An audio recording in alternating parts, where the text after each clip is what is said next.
मनोहर लाल खट्टर जी ने एक भर्ती निकाली जिसका नाम था CPLO, grade panchayat local operator. ये भर्ती अक्टूबर 2023 में निकाली गई थी।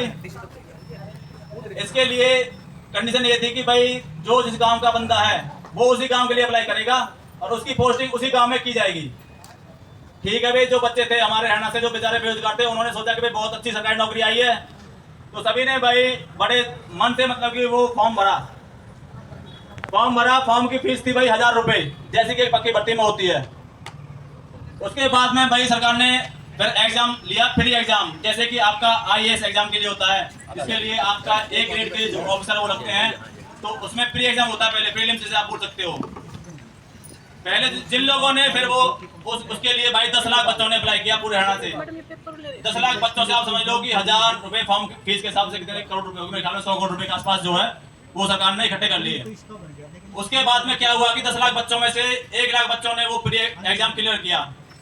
प्री एग्जाम क्लियर करने के बाद में फिर सेकंड जो मेंस एग्जाम है वो क्रेडिट विभाग है जो हरियाणा गवर्नमेंट का, सिटीजन रिसोर्सेज इंफॉर्मेशन डिपार्टमेंट या परिवार पहचान अथॉरिटी, इसके अंतर्गत ये भर्ती निकाली गई थी।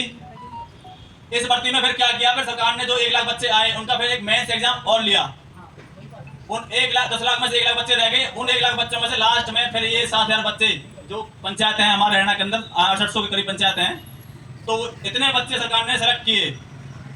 लेकिन सरकार ने उस टाइम पे विधानसभा का इलेक्शन था, कुछ लगा लो, तो ये भर्ती करी।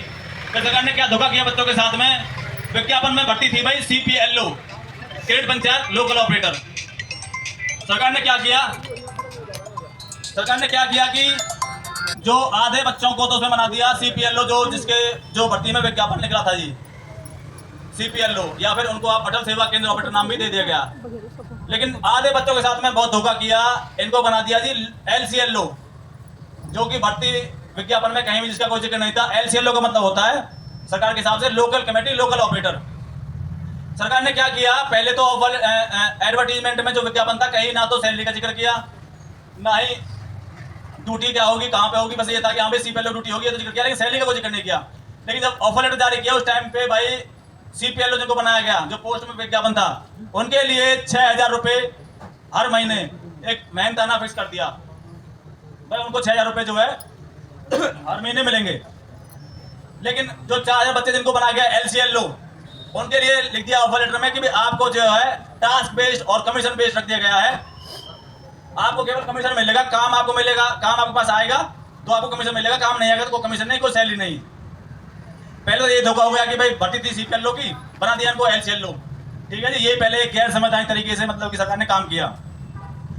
उसके बाद में फिर सरकार ने, चलो बच्चों ने सोचा चलो कोई नहीं कमीशन आएगा तो हम उससे भी काम कर लेंगे, तो सरकार ने क्या किया कि इलेक्शन से कुछ दिन पहले, जब विधानसभा इलेक्शन थे हमारे 2023 में ही 24 में, उससे पहले 2-3 महीने के लिए आधे LCLO की ड्यूटियां लगा दी गई गाँव में।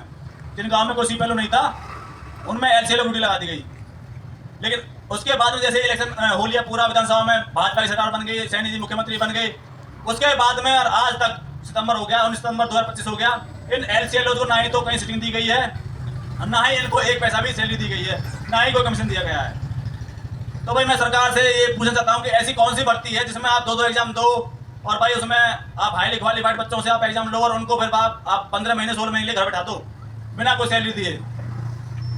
तो ये धोखा जो सरकार ने किया है हम इसके खिलाफ है बिल्कुल ही, और हम सरकार से मांग करते हैं कि भाई तुरंत प्रभाव से अपनी गलती सुधारे सरकार, और इन LCLO को जो भर्ती में विज्ञापन में जो आपने दिया था CPLO, वो पोस्ट इन्हें तुरंत प्रभाव से दे।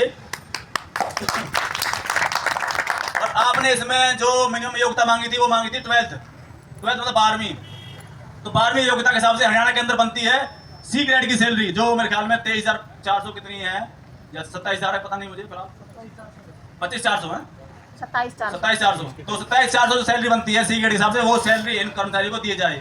ये जितने भी कर्मचारी हैं इनको LCLO जिन्होंने बना दिया सरकार ने, ये सारे ही हाईली क्वालिफाइड बच्चे हैं। कोई BC है, कोई MC है, कोई BTech है, कोई MTech है, कोई MCOM है। इन्होंने जो एग्जाम पास किया है वो भी नेगेटिव मार्किंग का एग्जाम था और MTech लेवल का एग्जाम था। ये जाते हैं खेल शुरू होने के बाद कोई भी नियम अगर बदला जाता है तो वो गलत होता है। तो आज हम उसी के शिकार हुए बैठे हैं सभी के सभी। हमने ये सोच कर फॉर्म फिल कराया 1000 पेपर फीस के साथ कि भी कल को हम सरकारी ऑपरेटर लगेंगे। हमने दिन रात मेहनत करी, पढ़ाई करी, और भी खासकर हमारे जैसे जो हैं जिन पर घर की भी जिम्मेदारियां होती हैं, बच्चों की भी होती हैं। हमने अपना सारा जिम्मेदारी निभाकर रात में 2-2 बजे तक भी पढ़ाई करी है कि भाई हम सरकारी लगेंगे, ऑपरेटर लगेंगे। हमें कंप्यूटर का नॉलेज है जो एक बेसिक ऑपरेटर को होता है। और उसके अलावा हम सभी हाई क्वालिफाई हैं, ग्रेजुएशन से कम कोई भी बच्चा यहाँ नहीं है। ग्रेजुएशन के अलावा ये देखो अब कई बच्चे तो इसे हैं हमारे साथ में साथी जो अपनी नौकरियां, कोई बैंक की छोड़कर इस नौकरी में आ गया, किसी ने और किसी डिपार्टमेंट से अपनी रिजाइन देकर भाई चलो हम सरकारी लग गए। इस उम्मीद पर वो बच्चे अपना घर बैठ गए कि भाई हमने ज्वाइनिंग मिलेगी और एक सरकारी कुर्सी मिलेगी, हमने ये पेपर पास कर लिए। 2 पेपर दिए नेगेटिव मार्किंग के साथ। एक पेपर होता है सोनीपत में और दूसरा डिपार्टमेंट लेता है किसी का अम्बाला तो किसी का गुड़गांव। हमने वो प्रक्रिया भी पूरी करी कि भाई चलो हमने मेहनत कर रखी है, अपनी मेहनत पर हमने विश्वास था अब भी हम पेपर देने जाएंगे और पास हो जाएंगे, और जो कि हम उस पर खरे भी उतरे। हमने वो 2 पेपर देखा है क्वालिफिकेशन। जैसे हमारा रिजल्ट आया 10 लाख बच्चों में से हम 7000 मेरिट के आधार पर सेलेक्ट होकर आगे आए। डिपार्टमेंट के द्वारा रिजल्ट जारी किया गया, उसमें ये बाकायदा लिखा गया कि भाई ये क्वालिफाइड बंदे हैं जो कि 7000 के समथिंग थे।